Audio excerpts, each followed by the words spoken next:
Okay, I want to talk a little bit for this week about part of Chapter 3 in Banks. He talks about culture is more important than language when teaching about a people because you want to focus on the depth. Language is more a grammatical thing. It's cultural, but it's just not as easy to grasp, I think. And I got some of my children's books out because some of these concepts in Banks, it talks about topology and different stages, talking about an ethnic group. It's got a chart on page 59. And it talks about key concepts. And the word concept's great, but you want to handle those very delicately with lots of detail. And you want to handle one at a time. You don't want to throw, you want to start a lecture and all the words you use are culture, ethnic group, acculturation, assimilation, discrimination, ethnocentrism, communication, power, social protest. If you throw all that together, it really doesn't mean anything to somebody because we have to see things, at least most of us. And books are very important for that. I'm going to show you more books later about interdisciplinary multicultural collections. But I wanted to illustrate some of these. It talks about interdisciplinary across. So when you talk about a culture and you talk about, you want to be very concrete, look at different aspects of the culture. Look at music, and I've got several here. I may show you these more than once. Here's one on Charlie Parker. Charlie Parker played bebop. He was a Kansas City jazz musician on the saxophone. He died young. And I like this. Charlie Parker played bebop. You can see that, this illustration of it. And Charlie Parker did not play the trombone. Charlie Parker played no trombone. The music sounded like bebop. It has a little bird there. And then, yes, it is upside down. That's the way it's printed. Barbecue that last leg bone. Okay. So he had things in here, part of the culture. This is from the culture. Therefore it's not a racist thing. And it has all kinds of words: alphabet, alphabet, alphabet, alf, chickadee, chickadee, chickadee, chick, overshoes, overshoes, overshoes, reedy foodie, reedy foodie, reedy foodie, ree. Charlie Parker played bebop. Charlie Parker played alto saxophone. The music sounded like hip hop. Never leave your cat. I always like this. Alone. Okay, jazz musicians say he's a cool cat, he literally has a cat there. But it puts it has music with it. I have another one similar to that that's about the development of African-American music. And it says, I see the rhythm. I'll show this later, but it talks about the cultural contributions. And it goes all the way back to the origins, African origins of African-American music, slave songs. And it talks about the history in here. It's wonderful. It talks about the birth of the blues. Okay. This book is called Ragtime, The Beginnings of Jazz. And it goes all the way along to jazz women, Bessie Smith, I See Jazz, soul music. Okay. And it goes all the way up to rock and roll, and it has Jimi Hendrix. I think they're playing left-handed. Yeah, it's Jimi Hendrix. And finally, Little Richard, funk. I think it stops with funk. No, it goes to hip-hop too and rap. Okay? So it has the history of music, and you can combine that. So that's an interdisciplinary approach. So you don't just go in and say, we're going to talk about civil rights issues. You don't turn it into a political science history class. Or if you do, you turn it into a multicultural aspect of it. The civil rights, I wanted to show you this picture. This gets across. This is a little girl that was, she's actually in a Norman Rockwell painting. She integrated with police there, integrated a school, I think in Arkansas. Her name was Ruby Bridges. And I wanted to show you what she faced, people screaming at her. And these are white demonstrators with Confederate flags, and they've got a cross there. If you'll see there, they actually have a black doll in a coffin to try to scare her. It's a crowd of adults with children teaching them just how to hate people. So you know that this happened and it's historically accurate. Okay, doesn't mean people now are that way. Well, I'll let you think about that. I won't try to tell you how things are now. But that's an example of interdisciplinary. There's also things on ethnic groups. It talks in here about ethnic groups. Black Indians, a lot of people don't realize a lot of, and I've had a couple of people I've talked to who are basically half Indian and half African American. And they're kind of kicked out of their own, they actually kind of exist between cultures. And when it talks later in the chapter about different perspectives of cultures or not being accepted or being ashamed, that really bothers me. I have to think about that. But the point is that you want to deal with different ethnic groups. You want to talk about, and it talks later in the chapter about ethnic groups, and they become more proud and independent and of their culture. And things like this, Boys to Men. You wouldn't have seen these books 20 years ago and reading.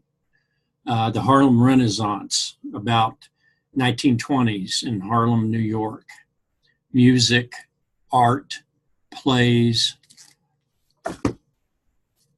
Boys to Men, if you've heard of them, it has a history. I've also got a history of rap music. It's pretty cool. Other cultures, interdisciplinary. On the African, well, I'm going to go ahead and do these too. Got one on Black Cowboys. How the West was won, it was won with minorities. Okay? In other words, wasn't John Wayne types out there doing all the work. They just owned some of the land. This is one I got an autographed copy of a book innings ago by Buck O'Neill, who was an African-American baseball player who just died recently in Kansas City. I met him, talked to him a little bit. He autographed the book. I got 2 of his autographs. And he writes about African-Americans playing baseball in the 1920s all the way through the 1950s before the major league was integrated. And it talks about baseball, and it's not just black baseball players. It's got baseball players that are black that played in the major leagues, kind of switched over. But it also has Yankee players. It's got white players. They talk about what it was like back then. A very balanced historical book. I don't even like the word balanced. Let me just say accurate, okay? I don't like balanced because when they say things are balanced now, fair and balanced, it's not. So it's like your guy at a car dealership selling you used cars. Say, Honest Jim is here to help you. Well, if you have to say you're honest, I don't trust you. Believe me, I wouldn't lie to you. Well, so I should have assumed you're going to lie, and now you're telling me you won't. So I have problems with that. Okay, they talk about definitions of culture and the concepts and ethnic groups. Realize that ethnic groups, there are all kinds of niches in ethnic groups. There isn't just one group of people that are from a particular place or a particular tribe in another land. If you talk about Native Americans, there are thousands of tribes, many languages, different practices, not all the same. Not all the same. Just like white people, not all the same. Just like people in Eastern Europe and Russia. This whole idea of, that's a stereotype, okay? A generalization is a basic concept you start out to try to, and you work from that to find the differences. But you don't start out saying there aren't differences. That's a stereotype. So when they talk about, and on page 63, and this is the thing that bothers me in the book, because you really want to be careful with this. These are concepts. Talks about stage 1, stage 2, all the way up to 6 stages, with the 6th stage being when we are purely integrated into the world, and it's globalism. And you know, there's a lot of resistance now when someone says we need to think globally, act locally. Well, I happen to agree with that. But a lot of people get very upset with the word globalism. They associate it with loss of jobs to foreign countries, loss of local culture. There's always this pressure from what I want things to be around me and where my neighborhood is in the center of my world and how things are changing around me. And you're seeking a balance in multicultural education. You're not seeking to say what you people locally believe is wrong. You need to give up everything about yourself and embrace the world. That's terribly frightening to people, okay? You have to know that. It's just like those stages of cultural sensitivity I talked about. You have to know where people are. What is your goal? Your goal is to educate them about other people in the world. And by doing so, they will make some adjustments. They will have knowledge of other people, and you want respect for others who are different. You don't expect people to give up everything they are, whatever it is. And the minute people think you're saying what you are is wrong, you need to change, that's when you run into problems, okay? Even if I encounter people that have really bad attitudes, I'm not going to get anywhere by attacking them, saying, you know, what you've taught your children is wrong, whether it's your religion or stuff.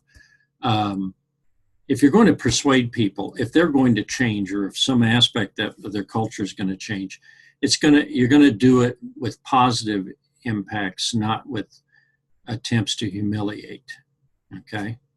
That just reinforces resistance because we're not dictators here. Cultural psychological captivity, that's stage 1.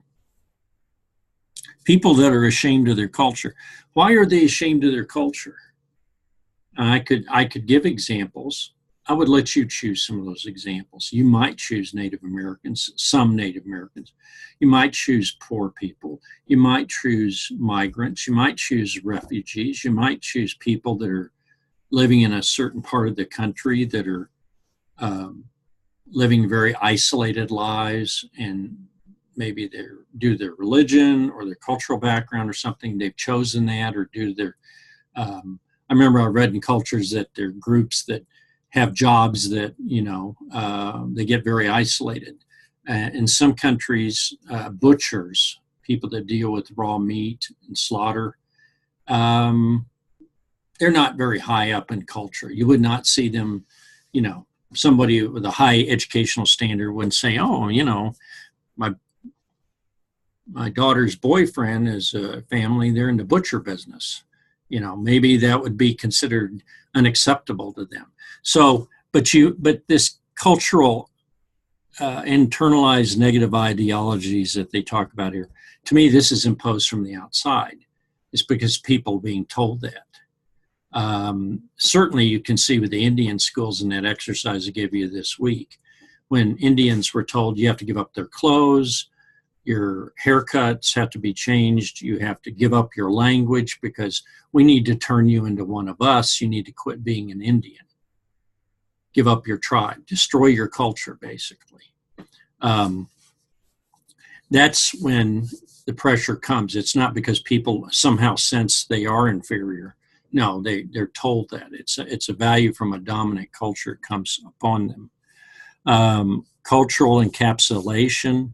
I always think of that one is when people live in their little bubble and they're very happy in their bubble and they don't want to go outside of it. And you know that. You've got students from those situations. It could be in a suburb. It could be upper class people. It could be a group that kind of isolates themselves in some way. And that encapsulation may lead them to think they live in the best of all possible worlds. That's an old 17th century concept. Either Voltaire or Samuel Johnson, I forget. But it was like some people had this ideal that I've got a perfect world, I can live in this bubble, I'm fine. And that's what I call encapsulation. It means there's going to be resistance to outside attempts to break that up. That could be challenging your religion, challenging your social class, challenging your educational viewpoint. That you could be a very liberal person, and somebody comes along and points out some inconsistencies, and then do you choose to engage or do you choose to withdraw and say, I'm going to go back, I'm going to stay right here on this campus, I don't want to deal with people like that. The bubble, I call it the bubble. The Boy in the Bubble, that's one of my favorite episodes on Steinfeld. Cultural identification clarification. The word clarification often comes up when people are criticizing multicultural ed. People think about what is my attitude. And it talks here about self-acceptance as a requisite for accepting and responding positively to other people. Gosh, I don't know what to say about that one. I think probably that would probably mean that we're accepting of who we are, and we're cognizant, we're aware that I have a certain belief system.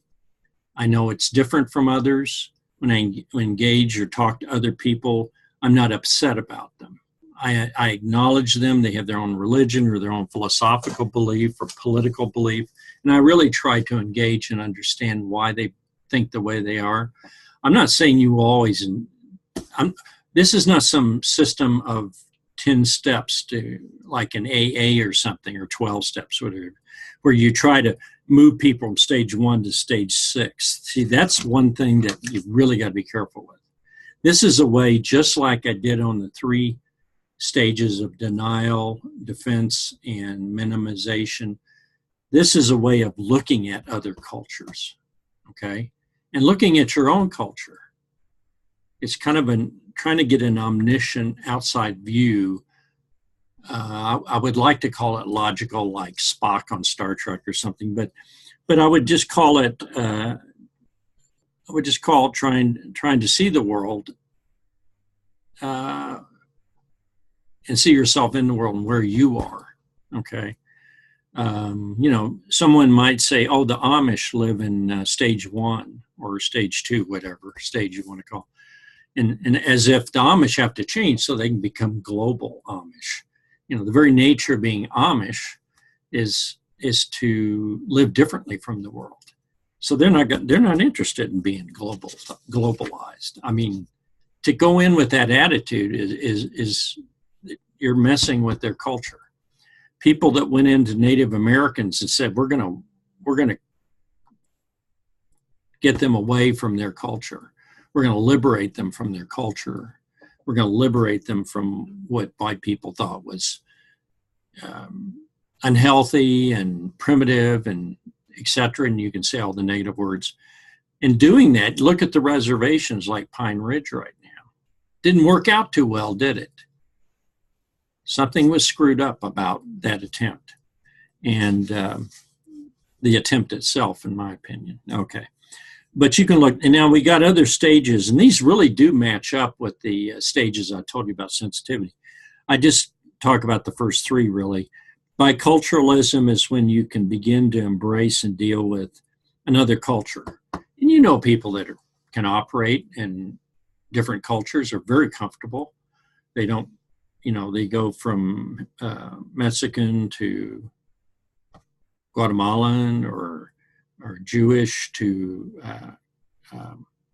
Polish Catholic or something, and live in a neighborhood like that, and they're very comfortable. They're not upset about the differences in the cultures.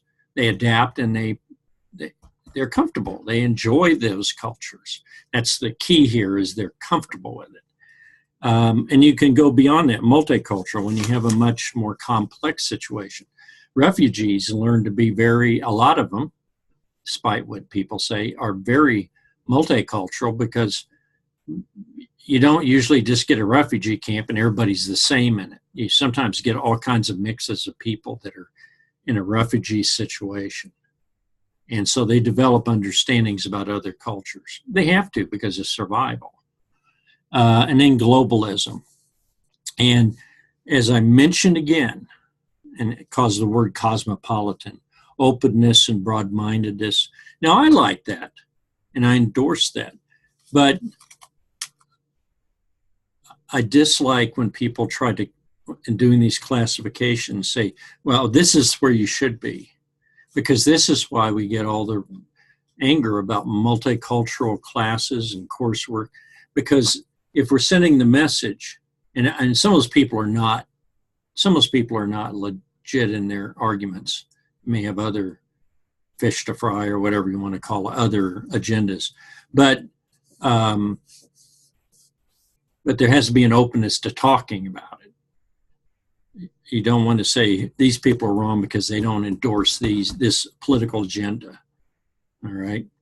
I'm trying to give you some latitude here, because if you get in a situation where you're trying to fix something or enlighten a community, if you're the great giver of law, you're going to be very disappointed and people aren't going to like you very much. You're not going to be able to work with different cultures because you're not here to enlighten. Yeah, you are, but you're not here to make people feel badly about who they are, okay? The positive things that I want to come out of teaching about multiculturalism is acceptance and respect for other ways, or at least acknowledgement. You move the dial slightly. You don't say, okay, we're going to turn this community around. The community will turn itself around over time, but that change isn't going to happen that fast, okay? So the worst thing in the world is to come to a group of people that you're going to be the apostle that's going to make all the difference in their lives. That bothers me, you know. Okay, talks about ethnic diversity. I mentioned the cultural. I mentioned this, it's on page 66, is important to me. It's very important for students to study differences that exist within ethnic groups. That's within tribes, that's within, especially within white Americans, I think. My gosh, they differ. You go from Iowa to Nebraska, you go from California to New York to Florida to Texas to Wisconsin. When people say they're politically conservative, they're not conservative in the same way. It's not the same. You know, there's this drive and ideology, which I always blamed on attitudes about that we got to commit to a certain philosophy. Communists were really good at this. They used to say, communism will solve everything. We just need to stay pure. And of course, communism ignored all kinds of diversities and cultural. In the Soviet Union, they tried to paper all this over. We're all communists. We love each other. No, there was anti-Semitism. There was ethnic hatred. There were Russians dominating other groups, and other groups resented it. And they were, and so people used the system under the guise of communism, just like people in a democracy tried to solve problems with minority groups. You know, we're going to have some laws. We're going to make those guys follow the laws, so they'll be more like us, and then they can become part of our democracy. But the problem is, a lot of the laws that were created, we see them now, they actually make it harder for people to vote because they make up stories of voter fraud, and then they come up with all these rules and they're trying to find evidence of voter fraud when there isn't any. I'm willing to challenge you on that one. I'm not trying to be too political, but I'm trying to be safe, but in a sense, but this stuff about voter fraud is nonsense. That I will argue about till cows come home, and that's an old saying. I never had milk cows, but I didn't know they had to come home. Never had cows that went out. Okay, cultural assimilation, acculturation. These terms deal with various degrees. Some people assimilate. They call it cultural genocide sometimes. You know, genocide's killing people of a certain ethnic group. Cultural genocide is wiping out their culture. And that's obviously the example, Native Americans. You wipe out the culture and they don't embrace the other culture. What do they have? They have nothing. They have a broken culture. How do they repair that? And that, my friends, is a disaster. People given time can will integrate and build in different aspects of culture, depending on where the gap is, you know. Yeah, food and things like that are easily shared. Southern food, African and white American food, African American and white American food, Southern food is very similar. It's not like one group eats something different than the others. That part, there was I guess the term acculturation, or the food assimilated. I don't know. There was an agreement on the food. So people like the food, but they didn't like other aspects, like the right to vote didn't come along with the sharing of food. Even the religion was very similar, but it was separate. And because of the preoccupation in historic United States with skin color. Telephone for the Three Stooges. Telephone. Okay, I'm back. I had somebody call, and the Three Stooges came along. So anyhow, I want to just kind of recount this. They talk about prejudice and racial stuff, and I don't know. If you're teaching, depending on the age of kids, some of these concepts may not.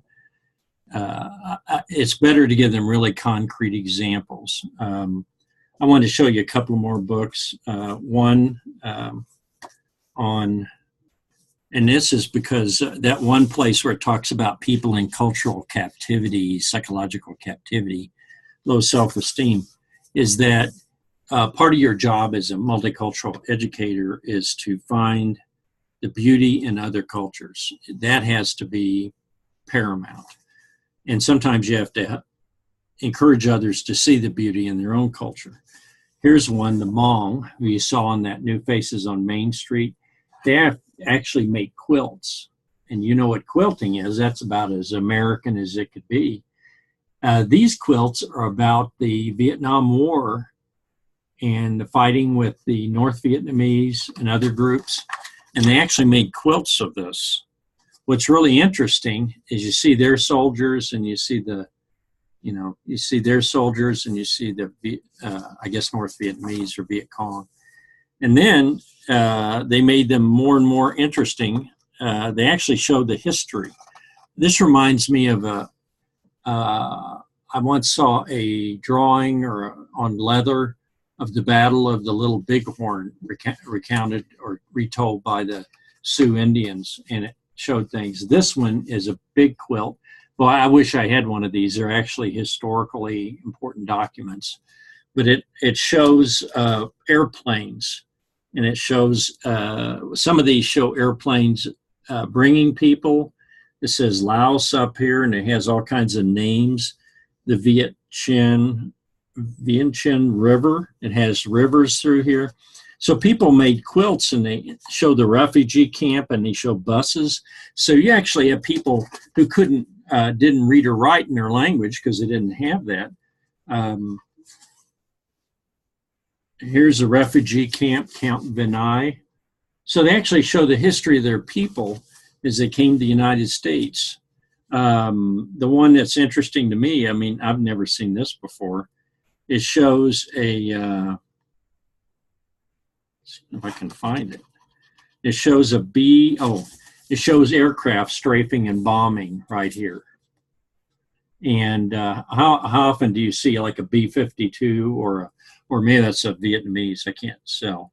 It says Yellow Rain. That may be Agent Orange. I'm not sure about that. But it just shows everything that happened in their culture in Laos. And remember, these are the Hmong. They are not Laotian. They're people who live in the mountains. They're different from the Laotians. So those are some things I have. I'll share more of those with you later. There's also one on page 72, and I think this is beyond what I was going to have you read, but I'll get to more of it later, is that a couple of things that in American culture, skin color has always been paramount in shaping the way people perceive others. It's just huge.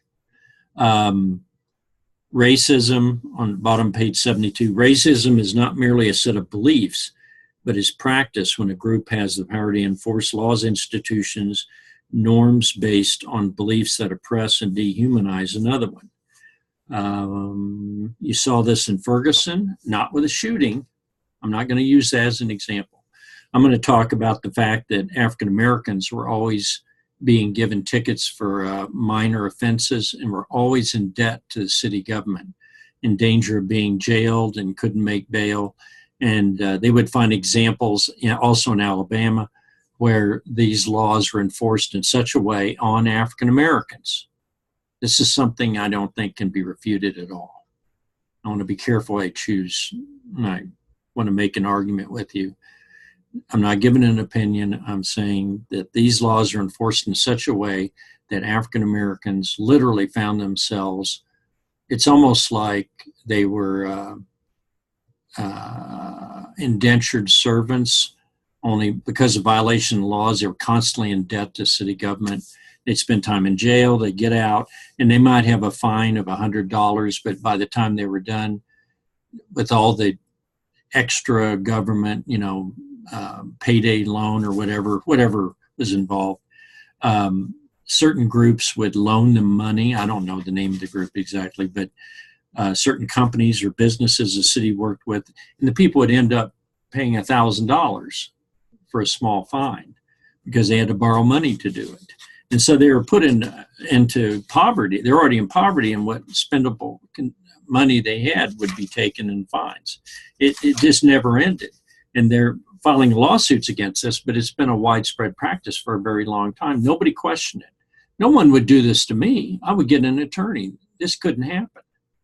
But you could do it to a certain group in a certain place that doesn't have the knowledge or the organizational skills or the willingness or the capacity to fight back. So, okay, I'm going to stop right now on that. Now, I have one more thing to share with you. 9500 Liberty is a very shocking movie. I want you to do that worksheet on intercultural awareness, and you can just post those on Blackboard. 1, 2, 3. You have to choose 3. You do 1 and 5, and then you choose from numbers 2, 3, and 4. Just write a paragraph explaining, answering those bulleted questions that I've asked below each of those situations. Some of them are photographs, some of them are videos.